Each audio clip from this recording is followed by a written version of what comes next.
You'll see it. They said, oh, it's only an inch. Yeah. It's a big mountain right next to the cobblestone. I don't know if that's kind of with Anyone need a pen? Everyone got a pen? Yes, I dug it up to the old minutes. Good morning, everyone. Thank you for coming. I'm Shauna Bonchak. I'm the town planner here in Canandaigua. So for those of you who are from other municipalities, welcome. We're really happy to have you here. And obviously for our Canandaigua people, we're always happy to see you. I want to introduce Lance Brabant and Greg Hotaling. They're both from MRB and they are the town's engineering firm that we use for many, many projects. Planning board specifically is what my role with Lance. And we're happy to have them here today. This is the session that has the most interest. So no pressure, guys. Here you go. Sure. Well, good morning. I'm Lance with MRB Group. I'm sorry, I'm gonna come over here just because I can control the screen better. I did pass out the folders, kind of highlighting the presentation material for any notes if necessary.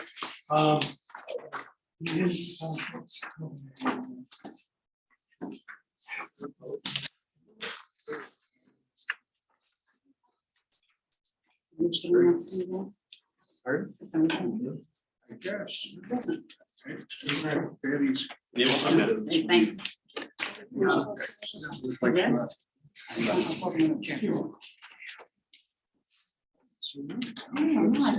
All right, sorry about that. Yeah, so today we're going to kind of do an overview of infrastructure planning, preparing for the future.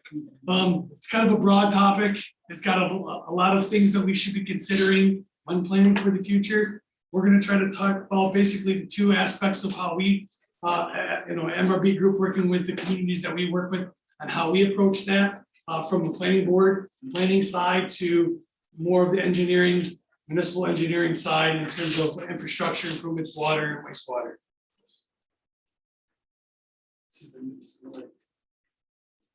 There you go.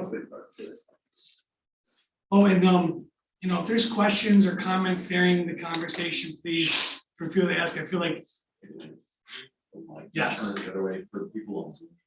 Is this better? That's good. Bring it up a little. It's on now. How about now? Better? Okay. Yeah, I think we wanted to do this a little more interactive kind of a presentation. So want to make sure that everyone's staying awake and you're keeping us on our toes. So yeah, if there's comments or questions along the way about certain things that we're bringing up, or maybe we're not bringing up and you guys want to talk about it, please feel free to ask any point in time. The agenda, again, on just quick courtesy review. We're going to talk about why we're going to plan for the future. What benefit does that bring? And then we're going to get into some of the planning tools, as I mentioned, from the planning side, like the comprehensive plan, zoning, and then what I'm calling development areas and that process and what that looks like.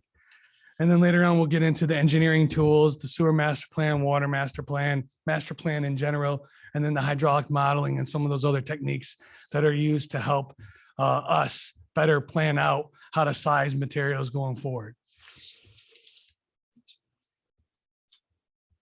Why plan for the future?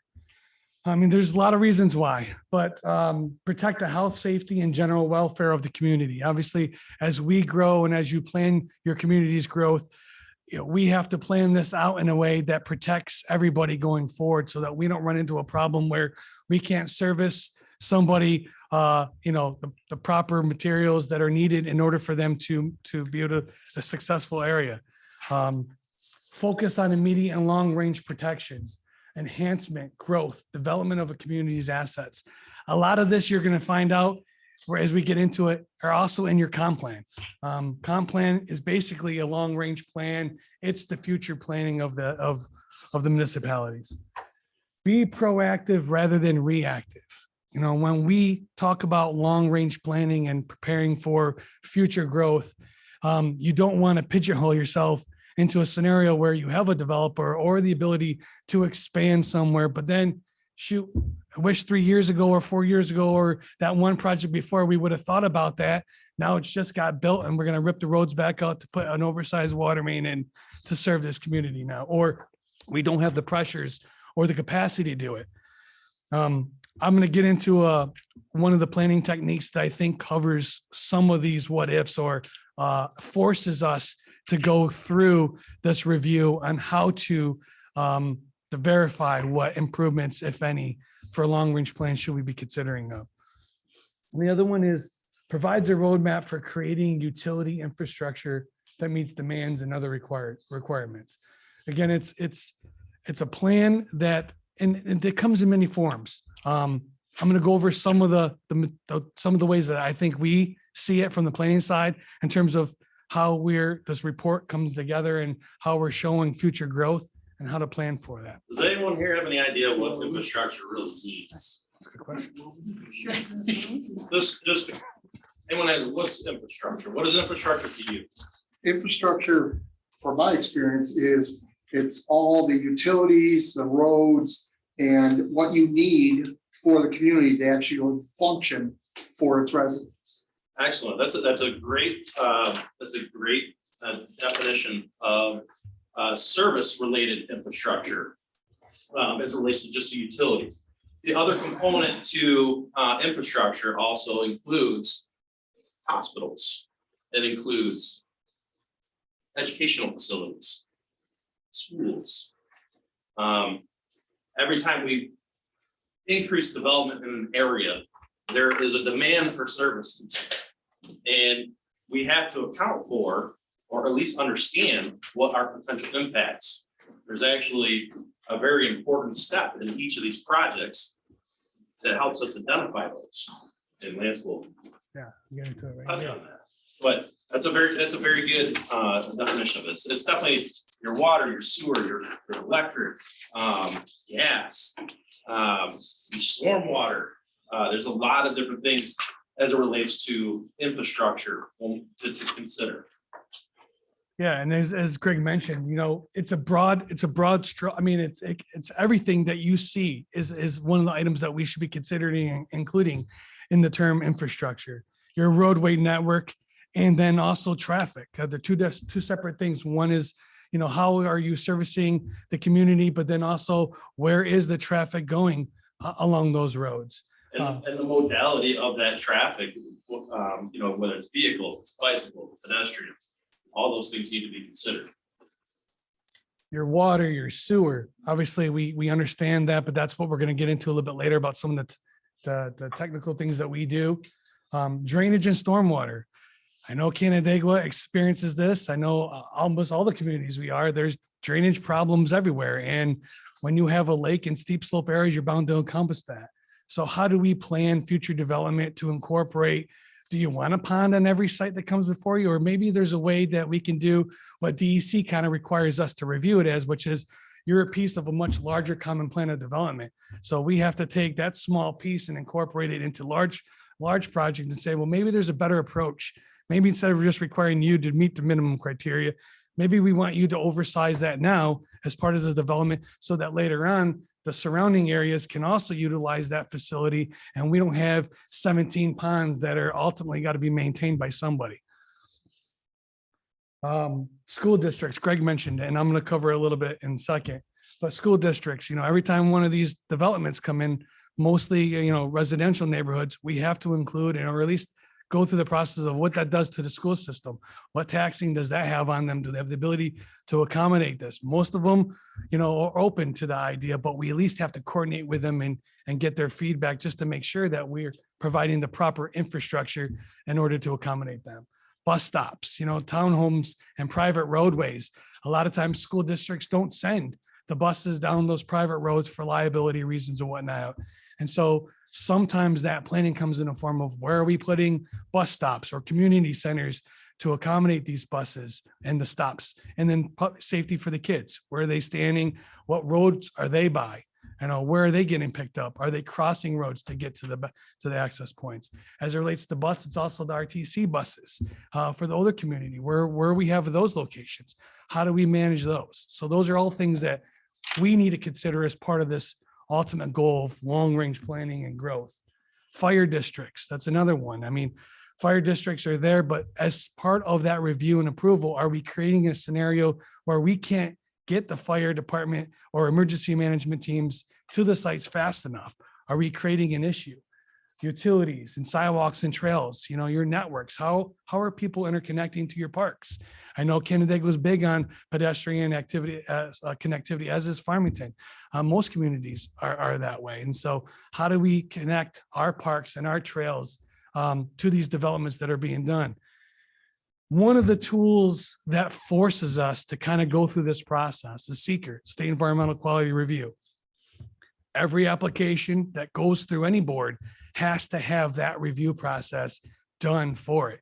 And all of these topics here are in that part two. That part two is the part one of the SEQR form is basically your site. What is your site characteristics? The part two is the evaluation of those characteristics. What impacts to the roadway are we going to have as a result of this project? What impacts to drainage are we going to have? What impacts to the utility and school districts are there? So it forces us as a community to go through that thought process, and also does another thing, which is communicating out to other agencies, other regional offices, other communities to get their input. Maybe they're working on a similar plan or have a similar need. And now it forces us to interconnect and talk to one another to find out, is there a way for us to help expand this in a proper manner, as opposed to, individual project by project by project. Some of the tools that we use when we do these type of reviews, we utilize the zoning code and zoning maps. I'm going to highlight a little bit of the zoning map and some of the terminology there. Comprehensive plan. That is all encompassing your community's future growth desire, your future land use map of where you anticipate growth occurring or where you want to guide growth to go. And a lot of times it's based on where you have your infrastructure already in place to get there. Your roadway maps. Towns have highway and roadway maps for one purpose, is to identify what roads they have to maintain. But also it helps us identify what roads are being utilized and being damaged the most. And maybe there's another reason why that's occurring. Maybe we need to think about widening the road or narrowing the road. Maybe there's other terminology, and I think another class later today about complete streets. This helps us identify where we should be targeting those types of projects. Drainage maps I kind of highlighted a little bit earlier, using topography, using different resources, GIS. I think there's a GIS class later on. Encore is a great resource for Ontario County. They highlight a lot of the infrastructure and plat maps and drainage areas that are available to the site, not only from a stream and wetland perspective, but also, we can incorporate projects. Every project that gets developed, we get GIS information. We can locate that stormwater facility, and now we can kind of see the big picture as opposed to just that, one plot, one lot. We can zoom out and get the big picture of, oh, this is a bigger drainage area than we thought. Part of the review for drainage projects, every project, is we require drainage area maps to come in. So each project has to review and not only handle stormwater for their site, so they have to design to handle how runoff hits their site and comes off their site, but they also got to handle the runoff coming onto their site. How does that get relayed? So these drainage maps help us identify where when water hits the ground, where is it going to go? And how is it being conveyed across this project that's before your community? So these drainage maps help us look at that. Trails and sidewalks master plans. That's our guidance tool to our connections to the trails that you have in your communities, but also your parks and your open space areas or your scenic vistas that you have going on. We want to keep those in use and make them viable. Now we need to plan to how do we get there? How do we going to manage that? And that's where these type of trails and master plans come into place as relates to that. And then there's the regional plans. Those are, your county, your state plans that get incorporated into projects of multiple communities. Right now, I know Ontario County Water and Sewer Authority is working with a number of the communities in this area to talk about sewer and their concerns that they have over and how how can they plan for the future, oversizing their mains, making sure that, as a project comes in and we go through the seeker review, that they have capacity, yeah, for that project, but maybe the next one they don't. And so how do we handle that now? And so these regional plans that are in place is a resource for each community to go through and take a look at and use the county and the state to help facilitate where some of these needs are. I skipped over protection plans, but that's important as well. We're talking about growth and development and how do we guide to where we want to go. Protection plans like your ag protection plan, those are areas where you're trying to protect.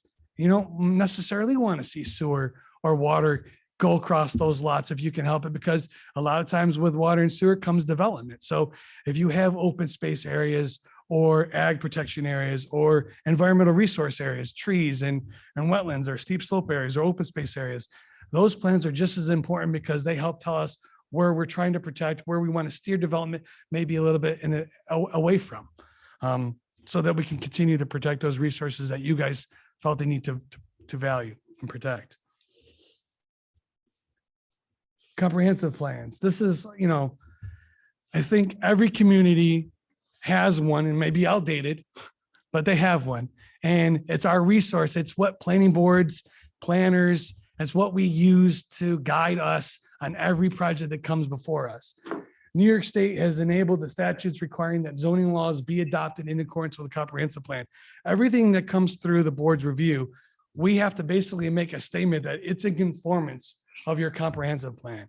We can't allow a use to come in that's either A, not shown, or it's not in the developable area that we foresaw as part of that comprehensive plan. So your comprehensive plan gets updated because these things change. It's constantly changing. Your vision is changing. And so as that happens, we need to constantly update the comprehensive plan because that's what we use to identify where development's going to go. How are we going to get there? How are we going to protect those resources that you guys value?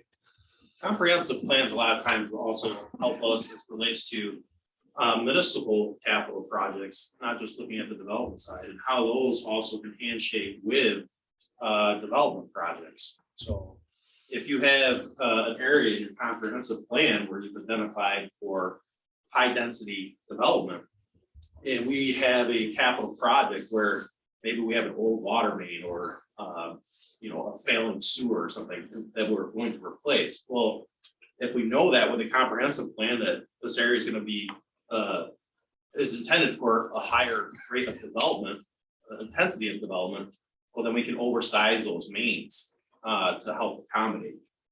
So versus just putting in the same size and then allowing the developer to walk into the roadblock of this water main's too small or the sewer's too small. Right. And also back to your earlier point about what infrastructure is, school districts, fire and emergency apparatus areas, this roadmap that the comprehensive provides is where we anticipate that growth to occur. And now schools and our roadway maps that we're creating and the emergency services that are being upgraded and integrated into your communities, they have a goal that says, okay, we see that community is going to grow in this direction. We need to make sure that we have one of our fire departments or a station or ability to get access to there.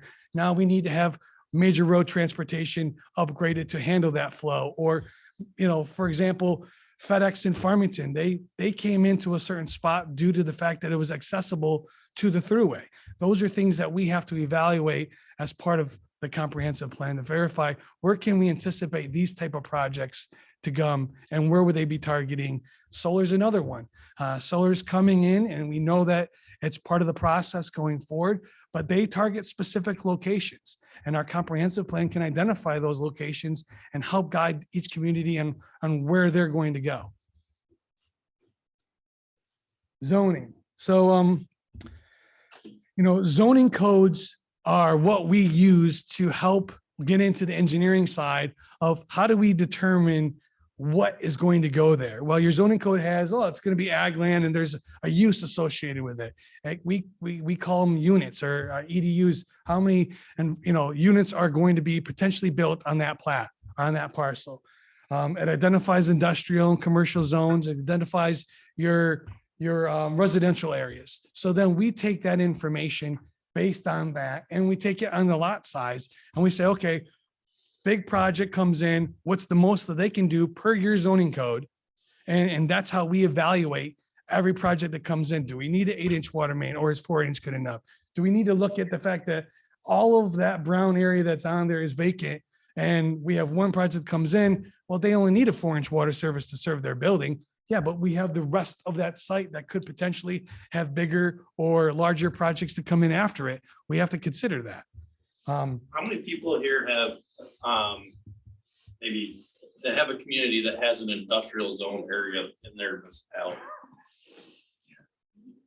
Okay, so how many people here have an industrial area that does not have water and sewer? So in those areas, have you experienced development pressure in any shape or form? Has there been any real thought for industry to come into the area? None. Exactly. So with industrial zone areas, it's kind of more like the field of dreams mentality, right? If you build it, they will come. You have to have the infrastructure there to support industrial spaces. Industry is not in the business of building public infrastructure.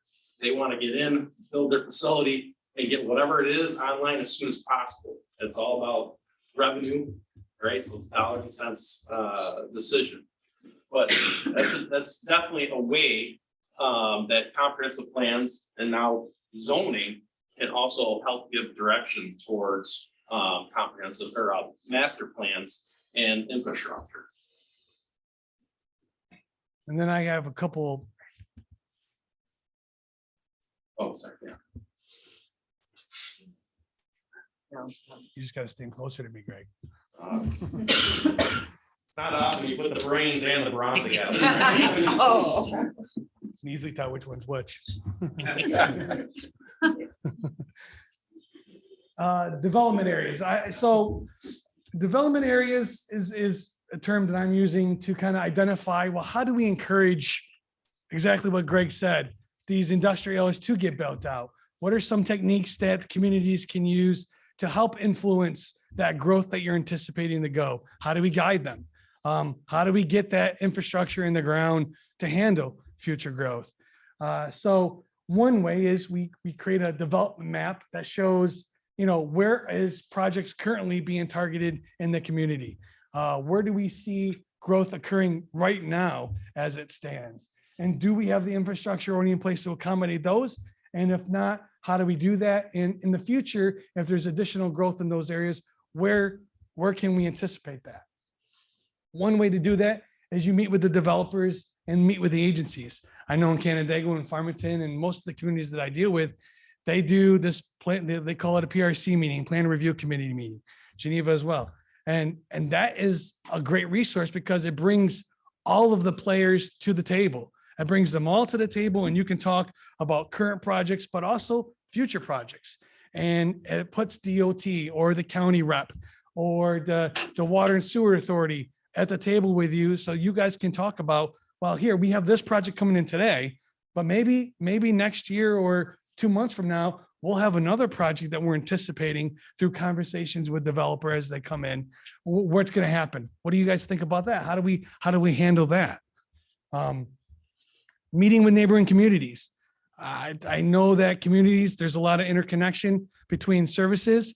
That is another resource that you have and you can utilize to help influence the growth and where you're going to see it and pay for it. Some of the ways that we can incentivize it, Doug, don't slap me, but is incentive zoning. Incentive zoning is a zoning mechanism that's at play that a developer can say, hey, in this particular area, maybe the underlying zoning just, it isn't going to give me that value that I need. And therefore I don't see the reason why I want to develop here. But hey, if I rezone it to incentive zoning, now I can get the use that I want on that parcel, but also help provide the infrastructure for future growth for that community. We don't have a need for our project to oversize this water main, but the community has a need for that water main to be oversized to help with fire flow and pressures later on. So maybe this is a benefit to both of us. We get the density or the use that we're looking for, while at the same time, we get that oversized infrastructure to help promote growth in the targeting areas that you guys have identified in your comp plans, in your future land use maps, in your zoning code. Another way to do that is overlay districts. Town of Canandaigua has MUO areas, kind of serving the same point. They cross over multiple zoning districts. It enhances the amount of uses that you could get put into that area, which allows the developer a little bit more flexibility about what they're looking to do. That's another way that you can encourage growth in these areas that you're targeting or anticipating growth. MUO for everybody is mixed use. Thank you. I think there's two people that had a question in their head what that was. Yeah, I had it spelled out at one point and then I changed it. Plan unit development districts. Those are another way that we see this. That is in itself future planning. They're designed in a way to basically identify a larger common plan, but then so a project will come before you with an idea on what they want to do. Let's say mini storage. And that's a component that they want to incorporate. But your plan unit development district guidelines suggest that you got to have X open space, you got to have trail networks, you got to have a residential component to it, and maybe a commercial component to it.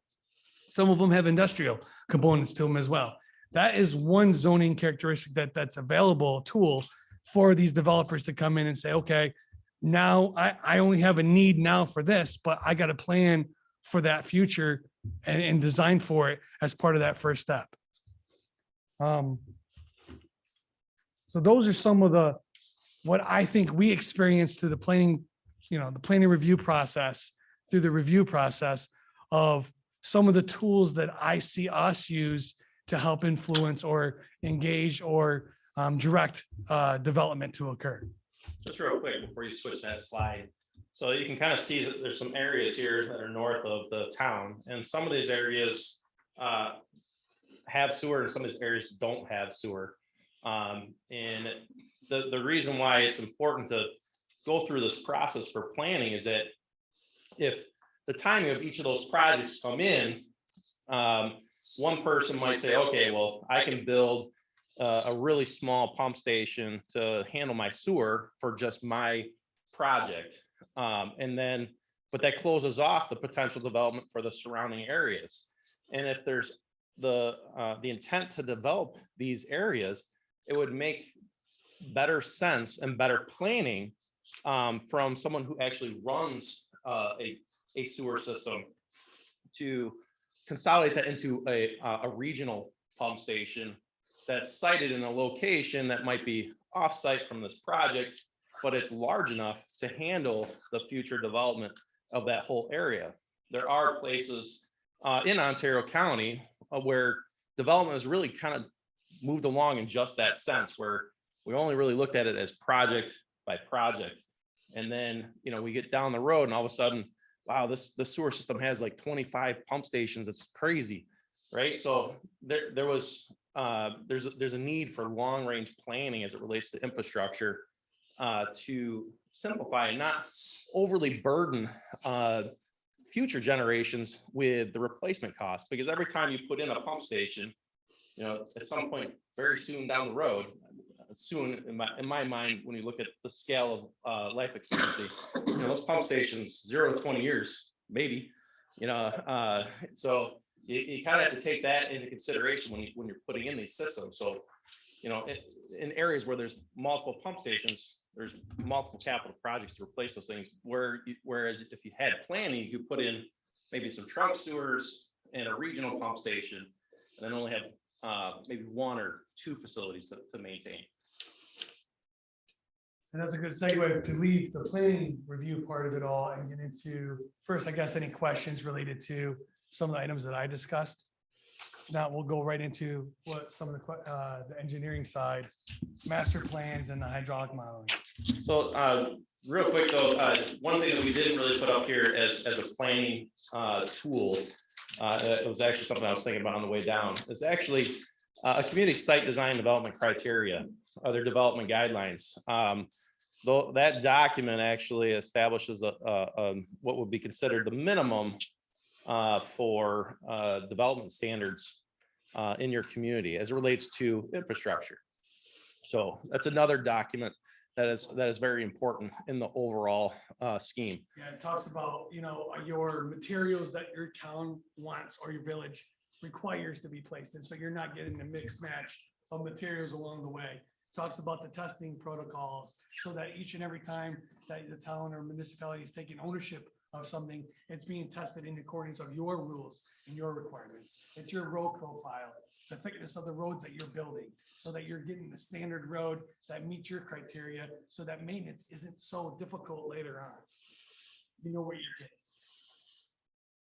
All right, so jumping into some of our master plans. So we have our substantial infrastructure investment by water and wastewater utilities is essential in order to keep pace with the population of growth, meet regulations, and deliver adequate services and protect public health and environment. Actually, the town of Canandaigua just went through this. We completed the consolidated capital improvement program, or capital improvement project. And that project was basically upsizing the town's source of supply coming from the city of Canandaigua through a booster station. And then we also upgraded the town's available storage from 1.5 to a 2 million gallon facility. And a lot of that had to do with what really precipitated is that the booster station that was at West Street, there was 2 pumps in there.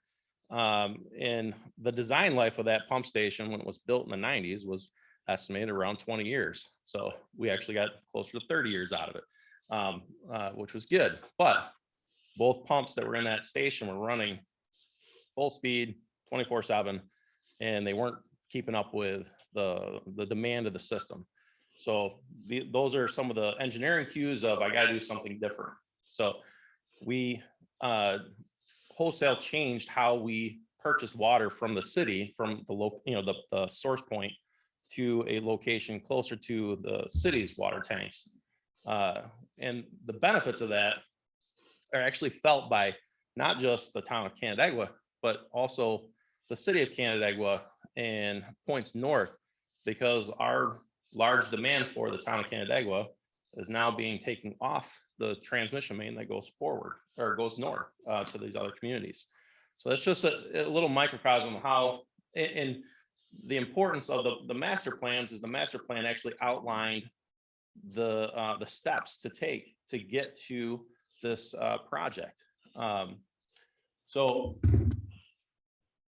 these large expenditures in order to maintain, improve water supply, I guess you guys could probably just read that. But what you're seeing here is that master plans have an ability to look at short-term projects, things that have a certain level of immediacy for need. Sometimes the drivers of that is development. Sometimes it's just age of infrastructure. And then they also have some intermediate and long range scope projects. Basically, when you're looking at an overall service area, how do I expand service to areas that need service? And how do I make sure that the spine of my system is sized appropriately to reach all these little areas? All right, so this is our water master plan. Oh, this is sewer. Yeah, okay. Like, give me the title of water. Anyway, so in our sewer master plan, when we look at these documents, just like Lance was talking about, when we have the zoning and the comprehensive plan, each of these areas where we're directing development, it also gives us an idea then about how many units could possibly be developed in those areas. And the reason why, again, why that's important is just like we talked about earlier, is if you consider only certain parcels, people only size facilities for just their needs. But when you look at capital infrastructure, it's generally better to do something that impacts more people. There's an old saying, right? Many hands makes light work, right? So the more people that are participating as part of any service, the lower the cost. Not to jump from sewer to water, but if you look at water rates for, like, say, Monroe County Water Authority, and then you compare them to, say, a small community like, say, Rushville, there's a massive delta in what those water rates are. But there's also a substantial and also significant delta in number of customers.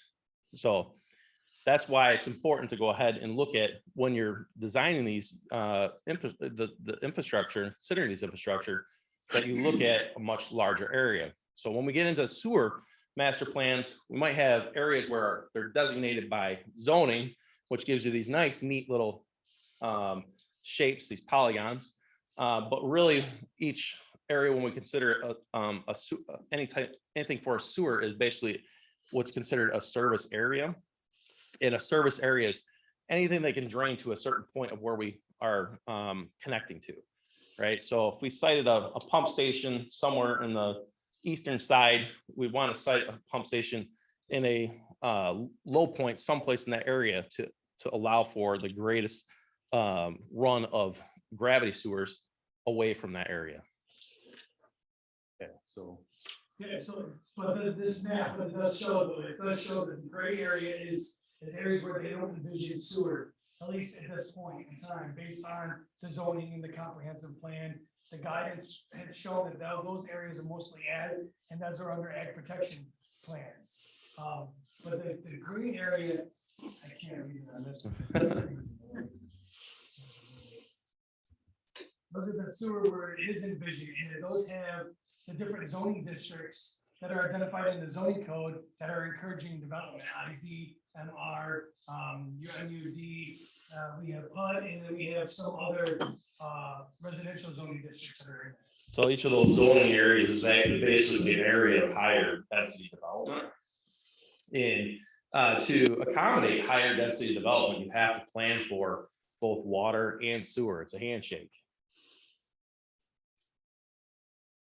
Okay, so in performing the master plan, we kind of went through some of the stuff, but these are some of the steps, right? So we perform a baseline analysis of existing conditions. Then we look at projecting future demands and requirements and or regulations, because if anyone here has a wastewater facility, everyone must be very familiar that probably every 3 to 5 years, the DEC throws a new requirement out there.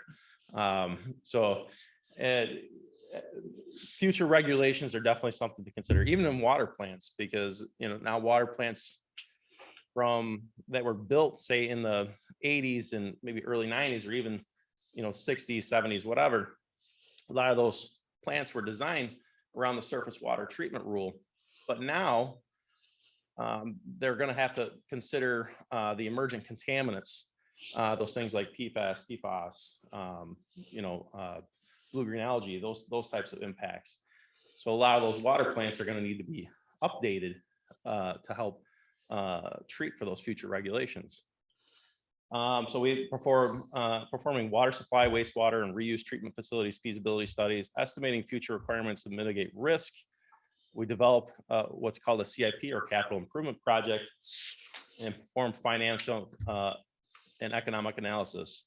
So usually as water master plans, what in the municipal sense, the water master plan or the sewer master plan, or say if you had a drainage master plan, these are 1,000-foot kind of looks at these projects or at the system.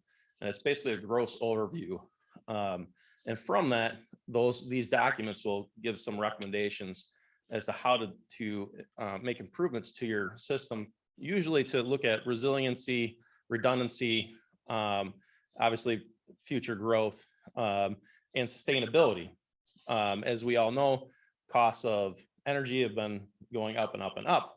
So looking at certain things as it relates to wastewater plants, maybe you want to have a wastewater plant and have some type of solar or wind farm, something along those lines that's near it, right?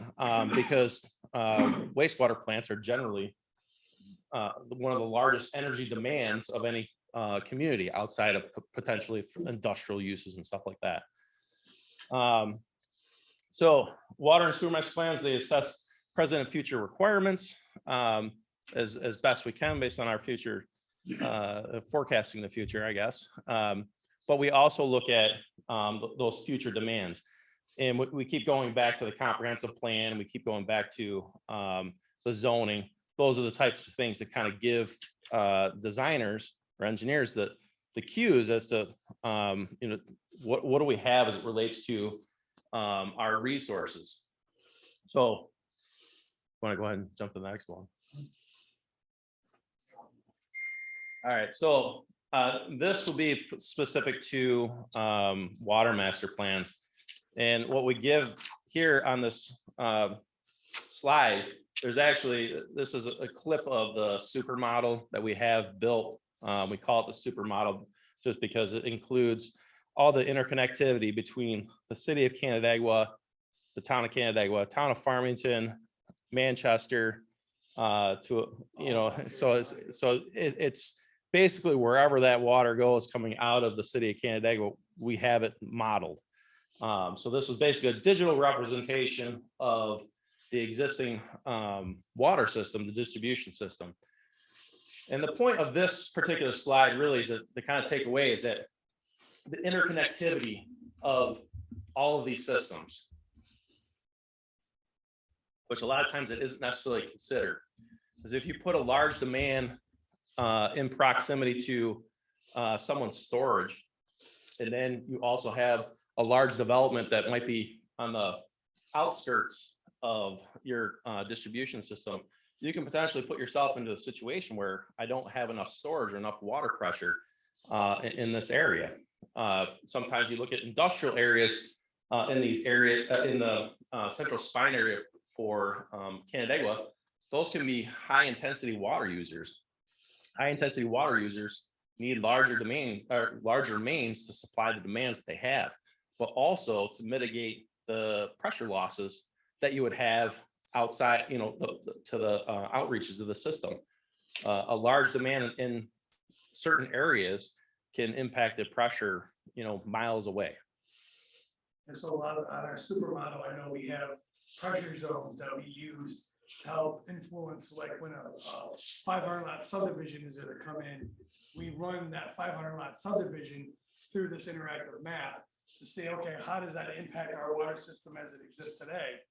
And then after it's in place, what does that look like? What is that going to do to their system and to the surrounding areas? So this, again, is blown out, but when you zoom in, it has all the water main sizes, it has all the pressure zone locations, it has the pressure reducing valve spots.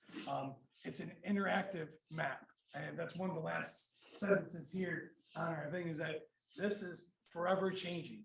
Every single project that comes in any community should be running, you're running it through a model of some sort just to see what's going to happen. How do you know where you got to place those water vaults and what size water main is? This is the tool that we use to help determine that. So every future concept plan that comes in, we run it through here, whether it's residential, industrial or not. Yes, sir. I was just wondering, when you started out your talk here, you talked about infrastructure. How would you address the inequity that a lot of people suffer in this town that don't have water, don't have sewer, fire, as a result, fire protection with the water situation, don't have gas? You've got this modeling thing, you've got all the tax issues as far as water storage, you've got your engineering fee, the rest of it. There doesn't seem to be any addressing from the assessment standpoint on people that don't have any of these services. And frankly, as time goes on and you end up, the next generation, let's face it, they're not willing to put up with some of the hardship like they do in Cheshire, where you see everybody's got a 500-gallon plastic tank to haul their water every summer, with the exception of last summer. But I just, I understand there's communities like Victor that basically have water through the whole town. Now you have people that move in that they may have water, they may not. Normally I'd say from an ag assessment standpoint, you might be getting, that might be your benefit, but there's a whole lot of areas in the town of Canandaigua that have ag assessment qualifiers and they have water. I just don't, how is this ever, or is it just say, oh, too bad, so sad? I think it's a good question. And, working with the municipalities, in particular Canandaigua, I've learned a few things over my time. And what I want to convey to you is that when the infrastructure goes in, a lot of times there's a planned outcome from those plans. So a little bit of history for the water in Canandaigua is that there was a time when there was no water in the town of Canandaigua. They didn't have any public water. Then sometime down the road, there was something built up in Farmington that needed water. And that was, anyone? Nope. There it is. The racetrack. The racetrack went in, they needed water. So then there was plans basically designed to bring them water. And then when they brought them water, then there was a thought of, well, we have all this water going by, but then there's all these people that are nearby that don't have water. Wouldn't it be nice to give them water? So that's how it kind of grows. That's how it started in specifically the town of Canandaigua. So the town of Canandaigua itself is it's a unique town because there is a lot of topography in the town. Meaning, you know, the areas to the south are really high, and then the areas to the north are significantly lower. So water systems are designed to provide a certain amount of fire flow and pressure. Well, sometimes not always fire flow, because sometimes you can have a domestic based water system, but it has to provide the pressures. So, and the pressure in the system is created by the pump systems and the tankage. In Canandaigua's scenario, in Canandaigua's specific scenario, because you're asking your question very specifically about Canandaigua, we have a pump station that feeds a tank. Tank provides the pressure to the system.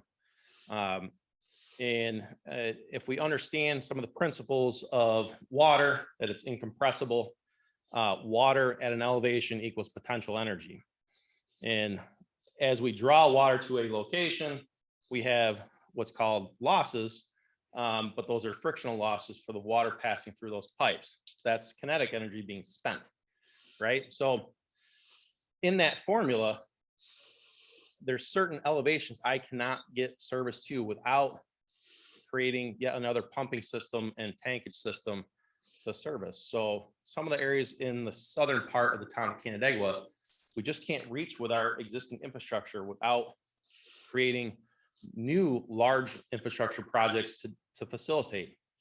In an ideal world, yeah, everybody that lives in the Canandaigua Lake watershed or greater Canandaigua area could have public water. But the reality is, if we don't have the infrastructure there, then we can't provide that service. But that's part of what the master plan kind of looked at, is how can we provide more areas of the town with water service with the infrastructure that we have.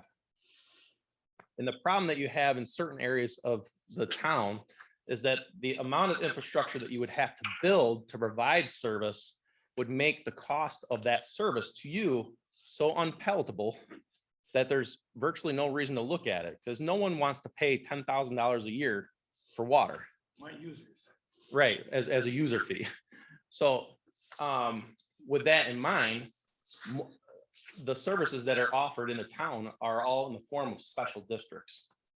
So if you're in a city or a village, you know, water and sewer is part of your village or city taxes, right? But when you're in a town, you're part of what's called a special district.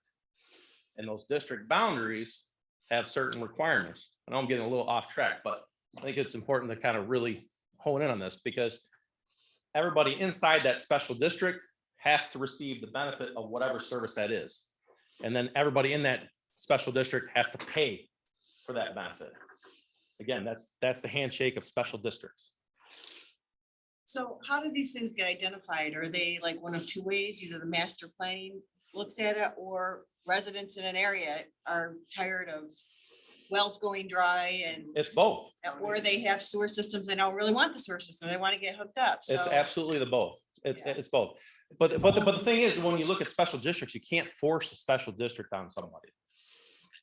So the residents of that special district have to be willing to pay for whatever that service may be.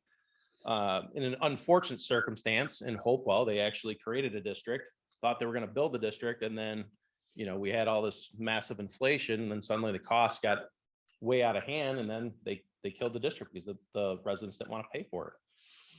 So it's a bit of both. Sometimes there's a need because of industrial areas or, to provide those services. Or say there's an environmental concern. If you had a large area that had like contaminated wells, there's a public health need to provide public water.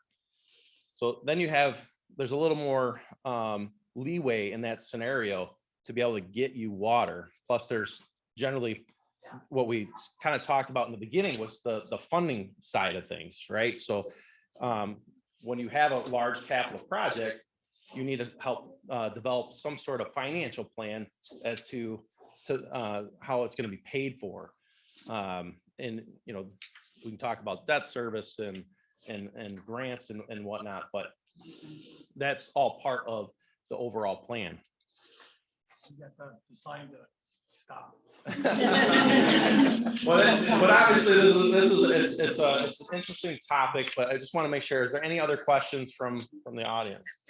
Sure. Our emails are, I have my card in there. It's an email, our website, Greg's email is on the website. It's also on the forms that is provided to you. Please, if you do have questions or comments related to it, feel free to email us and we most certainly will get back to you. Or just Doug, because Doug knows how to get it. Okay. We'll leave that with that. Thank Thank you, you. everybody. All right, wait.